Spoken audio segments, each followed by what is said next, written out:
Chris Bruner.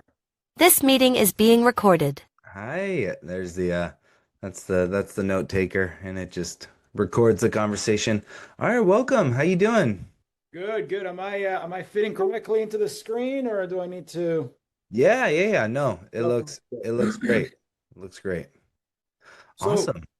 Well, yeah, so just kind of double check you took a look at those questions. Everything feels pretty good.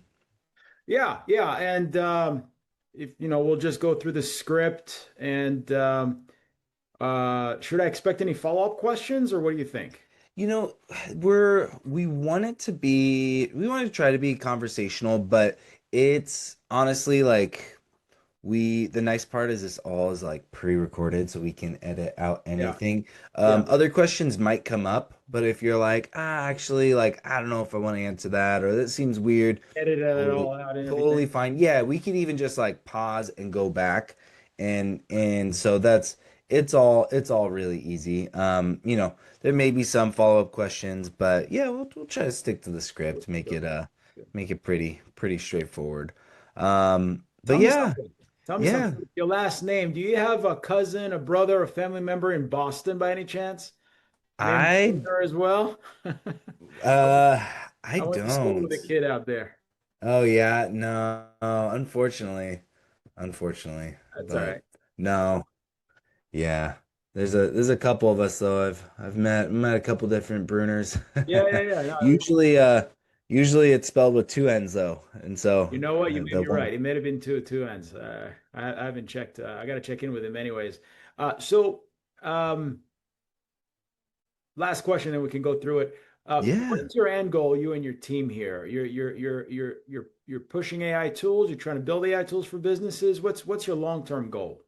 Yeah, so simple AI solutions, we focus on helping businesses leverage AI in various ways. And so lead generation, if it's helping create an automation that helps with the bottleneck or that kind of stuff, and so this is a great way just to build content. It's a great way to hear like what are businesses going through, what are business leaders doing, like just hearing what's going on. And so it does multiple things for us, and it's something that I've really enjoyed just like over the last couple months, just as it's a fairly newer podcast. I don't know if you logged on to the YouTube page, but it's just within the last like 4-ish months or Yeah, so yeah. we started launching videos, and yeah, it's just a great way for us to build content. And there's multiple multiple avenues about it. Yeah, just understanding the market, understanding where people are coming from, and then yeah, trying to build content. So That's awesome. yeah. That's great. Yeah. You're ready when you are. All right, cool. So yeah, just to set some expectation, we'll aim for the episode to be around 25-ish minutes. Okay. Give or take a little bit. If it's shorter, if it's longer, that's totally fine. But that's kind of our aim. Um, so if Get it's it like, out. I'll give the answer. And usually I try to when I'm done talking, I just look straight so you know when I'm done talking, yeah, and then perfect, yeah, we'll go from there. yeah, we'll try to make it like, conversational, and try to make it natural, and it's yeah, it should be pretty straightforward, pretty easy. Obviously, if you want to do any retakes, like I said, we'll just pause for a sec and then jump right back into it. And yeah, after, just to let you know for like the visual side of it, Yeah. the green perimeter around the screen, that's like what will be shown on the video Okay. when it is happening. And so as soon as you start talking, you'll see that green perimeter pop to you. That's like what will be recorded. So you may see me like take a sip of coffee or something when you're talking or Oh, something like that, or get a drink of water, yeah. just because won't be on the screen for that moment. But yeah, and it's all pretty straightforward. I'll at the end, after we go through a lot of all the questions, I'll do the typical like thanks for tuning in, please subscribe, blah blah blah, and then we'll be quiet for a couple seconds, and then we can pick up conversation, and I could let you know expectations and all that kind of stuff. Sounds So great. Thanks for this opportunity. Thanks for reaching out. yeah. No, I'm stoked. I'm excited to get into it. Cool. Well, any questions before we jump in? No, let's do it. All right, cool. Let me just get a quick drink of water. No worries. Oh, it's a little bit of a early morning for me. That's right. It's like 8:30 over there, huh? Yeah, I was up by like 5:30 though, so it's just a little early, but it's all good. All right, here we go. Welcome to the Business Leaders Legacy Podcast, the show where we go behind the scenes of business leaders to uncover their vision, strategies, and challenges they face along the way. My name is Chris Bruner. I'm the CEO of Simple Solutions and the host of today's podcast. I'm excited to have Justin Mahwikizi, president and founder of Mahwikizi & Co. Justin is known for his skills as a finance leader and founder. He advertises business. Sorry, I'm a go take another take on that. Go. Advises. I wanted to confirm with you also. Am I pronouncing the last name correct? How did you Mahwikizi? say Mahwikizi? Yeah. Mahwikizi. Yeah, yeah, yeah. Okay, Mahwikizi. I remember you said like the H is silent, and Yes. that's okay. Creep to it. Perfect, perfect. All right, take two. Here we go. Go. Let me get the screen. There we go. Welcome to the Business Leaders Legacy Podcast, the show where we go behind the scenes of business leaders to uncover their vision, strategies, and challenges they face along the way. My name is Chris Bruner. I'm the CEO of Simple AI Solutions and the host of today's podcast. I'm excited to have Justin Mahwikizi, the president and founder of Mahwikizi & Co. Justin is known for his skills as a finance leader and founder. He advises businesses on how to lower risk and build strong systems, always focusing on making companies last and grow over time. Justin, thank you for being here. Can you please share with our listeners a little about you, your journey, and what Mahwikizi & Co. does? Chris, thank you very much. I'm glad to be on your program. Listen, I came into this work somewhat indirectly.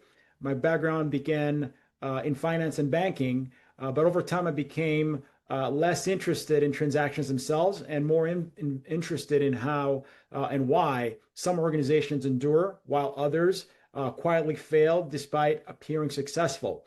I spent years observing how institutions actually behave under pressure. What I noticed was that most problems people call financial are really structural problems. Incentives drift, accountability spreads across too many people, systems work until complexity increases, and then small weaknesses compound. And so, at Mahwikizi and Company, we exist to help organizations understand how their systems behave before stress exposes those weaknesses publicly. We are usually called when leadership senses something is off, even though the reports still look acceptable. Our work is not optimization, it is clarity. We help boards and leadership teams understand risk, governance, and operational discipline in a way that supports long term durability rather than short term performance. Yeah, no, that is awesome. Having that clarity and focusing on like the long-term goal is so important for businesses. And so that's really interesting. That's awesome. And so to dive a little bit more into it, your career, you've always been about building these strong systems, right? Lowering the risk, like you had mentioned, and using money wisely. What makes you so passionate about helping founders and companies do this, especially when things are complicated or changing? Sure, it's a great question. I think that many leaders are trying to do the right thing, but lack an objective mirror. They receive guidance, advice, audits, and coaching, but rarely an independent perspective that connects finance, operations, governance, and human decision making together. And so, what motivates me in helping these leaders is to see what they already sensed but could not yet articulate. When clarity appears, decisions become calmer and more disciplined. And so I'm less interested in growth for its own sake and more interested in institutions that survive leadership transitions, economic cycles, and most of all, for all leaders, board members, and the like, and trustees, survive scrutiny. Yeah, no, that's really interesting, right? Being more serious over being this like big and flashy business sounds like that's like the foundation of really what you guys offer, which is super cool. And I'm wondering if you could explain a little bit more about that and what that means and how you help clients to make those smart business choices to keep the operations honest. Well, we have different approaches depending on our client, what they're facing, their size, and their history. But understanding how systems are set up, make sure that it's not just founder-led or dependent on a founder is very important. And seeing how departments and functions in departments interact will show people like us who understand how systems work where some gaps may be. And usually it's a trickle type of effect, and we want to captivate and identify that trickle right away because over long term it's going to become a bigger problem that invites scrutiny from regulators, auditors, and other public scrutiny type of institutions. And so our job is to say, you've built a great thing, you have some great income, you have some great operations, but where is the next crisis happening 2, 3, 4, 5 years down the line that you haven't even noticed? And most leaders know that they sense something is off. But being able to look at a process map and really identify where the gaps are is our key differentiator, whether it's in the banking industry, manufacturing, industrial, and the likes. Yeah, no, that's really interesting. And I'm sure as we get into it more, there's like trends within, I'm sure common trends you see within that you talk with businesses about some of these problems or business mistakes that see companies do. I'm wondering if maybe you can share a little bit about that and how does Mawakizi and Company offer a different way to help them? Can you explain more on that question?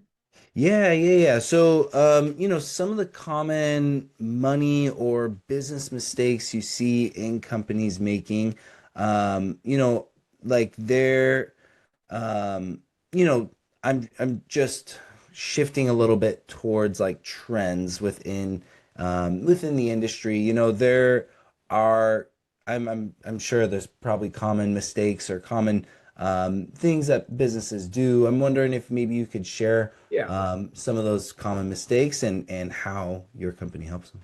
So uh, understanding your question clearly here is that there's a common thread amongst leaders, board directors, and trustees what they see in different companies.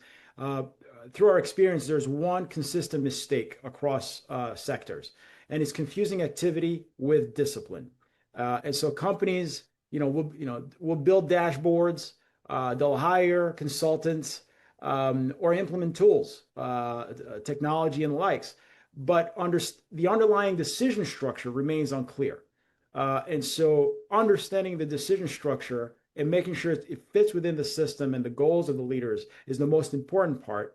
Otherwise, some decisions are made instinctively instead of following a rule book, or nobody knows where the decisions happen. And so those compound over time. Another mistake is founder dependence, like I mentioned earlier. When systems rely on one person's intuition, growth increases fragility rather than strength. And so making sure the founders understand how to transition away from we have something here to here's how we could put together processes and systems and tools, including AI tools, to help us make better decisions while not depending on one single person or a team of 3, 4, 5 founders is very important for the health of the company long term.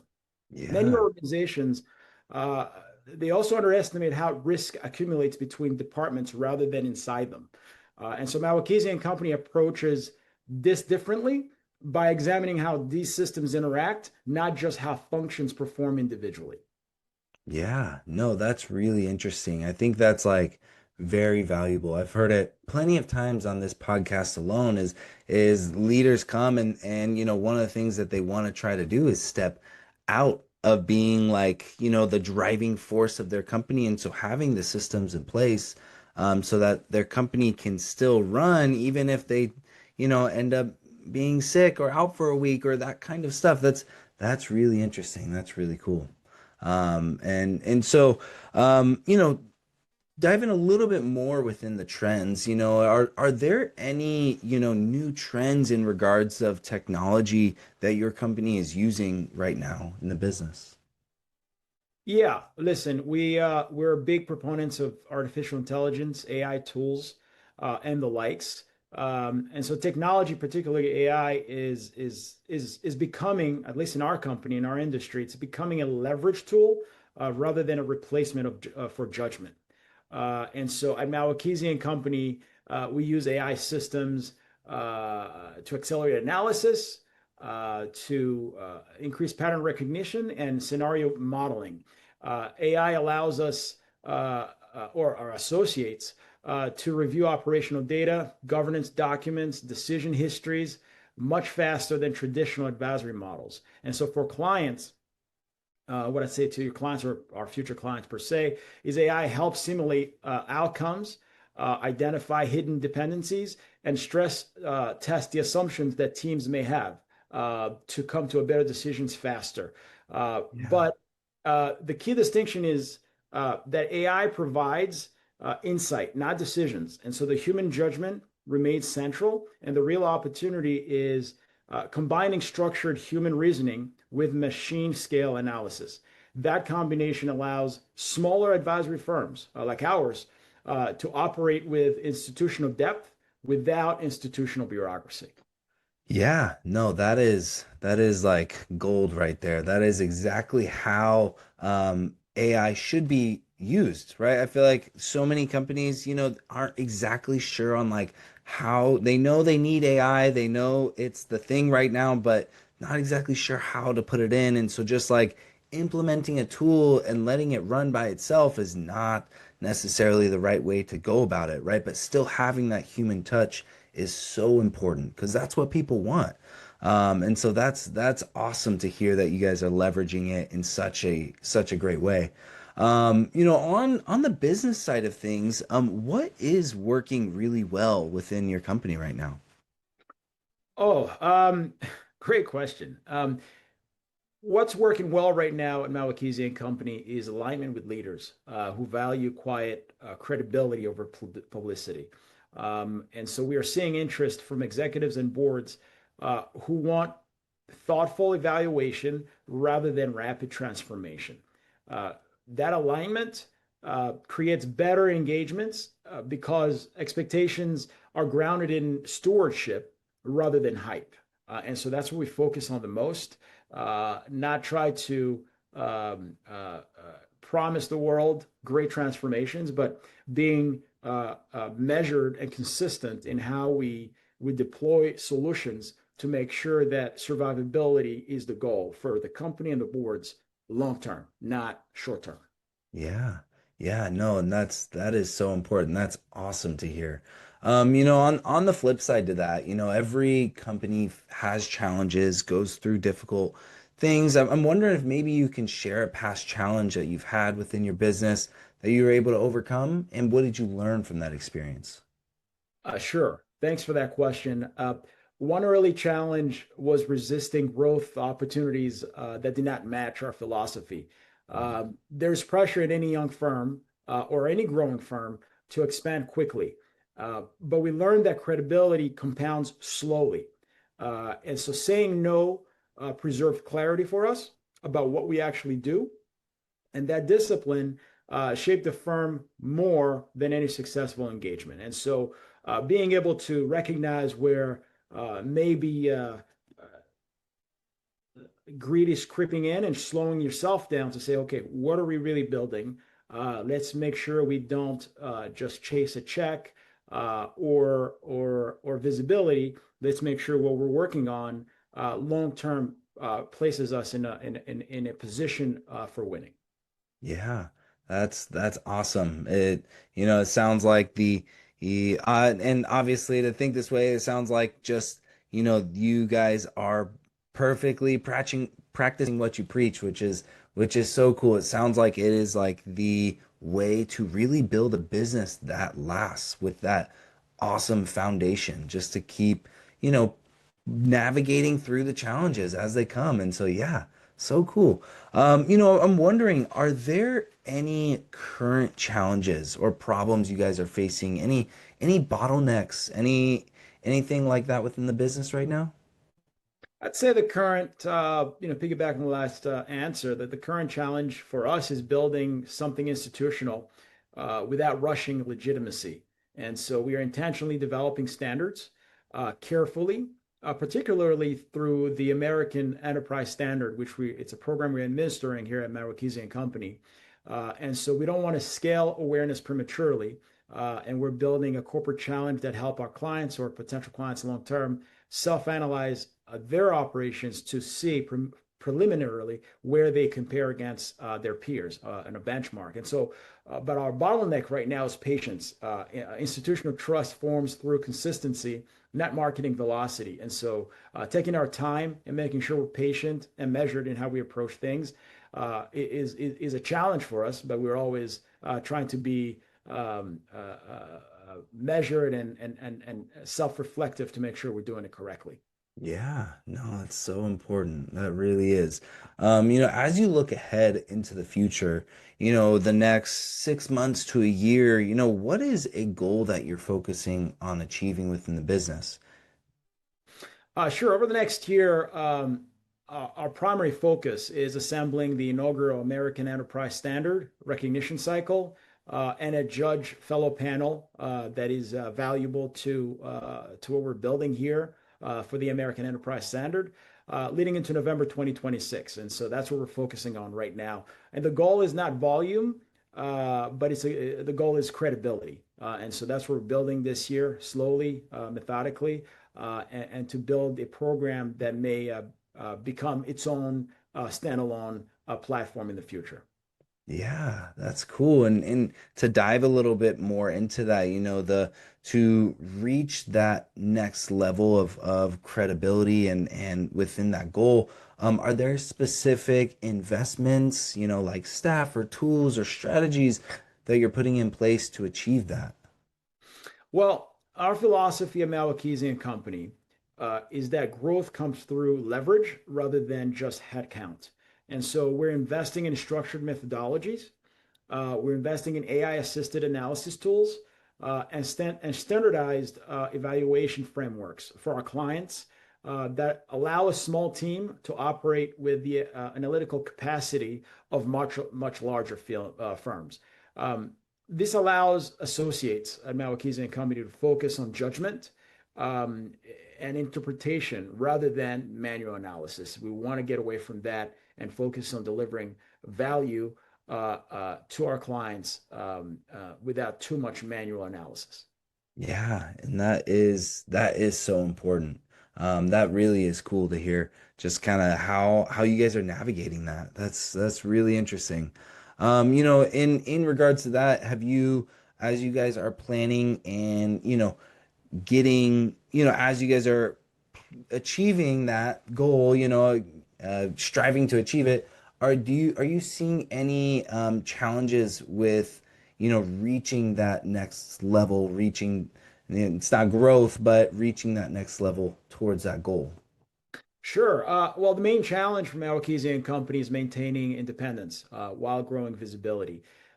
Institutional trust, again, depends on neutrality. So expansion must happen without compromising discretion or selectivity. And so making sure we're very selective who our clients are. We're very selective on who we recognize as setting a standard in the 8 categories that we focus on at Mahwikizi and Company. Is the biggest challenge for us to maintain independence and be seen as neutral. Yeah, no, that's awesome. That's really cool to hear just how the plan in place and where you guys are going and what the future holds for you guys.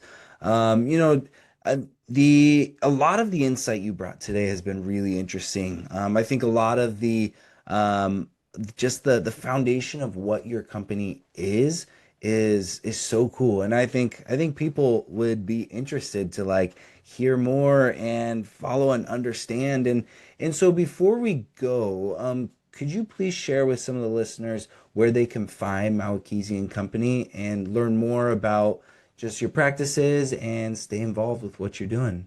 Sure. Listen, listeners can learn more about Mahwikizi and Company and the American Enterprise Standard at mahwikizi.com. That's mahwikizi.com. But organizations or professionals interested can simply review the information there and decide whether the philosophy resonates with how they think about stewardship and leadership. Yeah, awesome. Well, to close, I'd like to ask one last question, right? Since this is the Business Leaders Legacy podcast, and you being the founder of Mahwikizi and Company, what kind of legacy do you want to leave behind? Through many conversations, I've had that question before, and so I've had a long time to reflect on it.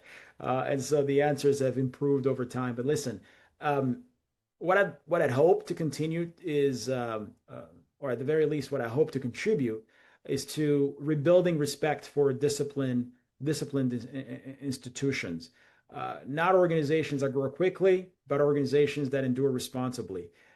If our work helps leaders make calmer, more thoughtful decisions that outlast their tenure, that would be a meaningful legacy for us. Yeah, that's awesome. That's really cool. It's cool to see that's just based on our conversation, how that's all coming to be. And so awesome. Well, thank you again, Justin. I really appreciated the conversation. To all of our listeners out there, thank you for tuning in. If you enjoyed our conversation, please subscribe, and we will see you next time. Thank you. Chris, it was an honor. Thank you so much. All right, perfect. Sweet. Thank you. What do you That was think, my great. friend? Yeah. Well, yeah, thank you so much. So just I'd say give me about a week or so. I'd say about a week. I will email you the edited copy. And then take a look at it. As long as it looks good to you, then feel free. You can do whatever you'd like with it. If you wanted to cut it up and use it for content or I love whatever. it. Yes. And also I'm planning on posting it on LinkedIn and then the YouTube page. And so yeah, sharing, subscribing, all that stuff, it goes a long way. And so I would definitely appreciate that. But yeah, thank you so much. I No really worries. appreciate it. And listen, when you get some moment, email me on how it can be of help. Okay. So I know Yeah. you guys are putting something together, you're growing something. So not just the sharing part. If there's other ways I can help, please let me know. Yeah, awesome. Yeah. I always like to throw it out too, with it sounds like the way you guys are scaling and what you guys are focusing on, got it like dialed in and it's awesome. But if you ever wanted to like collaborate on like, if there are some AI tools that you guys are looking into, I'd be down to jump on a call and just see if there's any way I could help. It's we're all here trying to grow in different ways, and so I feel like I always just like to throw it out there. And obviously, you're talking to a bunch of businesses out there. If you ever hear of if there's anyone you are ever a company that is looking to leverage AI, typically often we do like a lot of like lead generation, but we do help with like automations and even dabble into marketing and stuff, a little bit too. And so yeah, if you ever hear anyone, a recommendation would always be great. And yeah, I really appreciate the time. Absolutely. Thank you so much. Have a great day and get some more coffee over there. It's early in the morning. Huh? I know, seriously. All right, Take cool. care, my Talk to you friend. soon. Bye bye. Bye.